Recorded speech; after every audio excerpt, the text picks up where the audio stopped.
Екипите на јавното претпријатие Улици и патишта деновиве работат на бележење на новата велосипедска патека на реконструираната улица Втора македонска бригада во Чаир.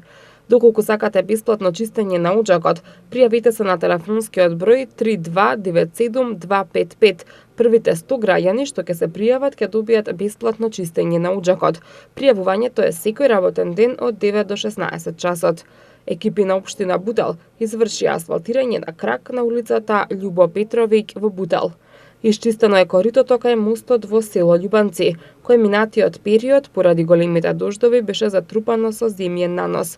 Од општината информираат дека наредната недела на мостот ќе биде поставена и ограда. По иницијатива на Евана и со помош на општина Бутел се уредуваше училишниот двор на основното училиште Панајот Гиновски во Бутел 2. Општина Аеродром деновиве врши реконструкција на оштетените детски игралишта. Се поставува гумена подлога за поголема безбедност на дечињата, а се обновуваат и реквизитите.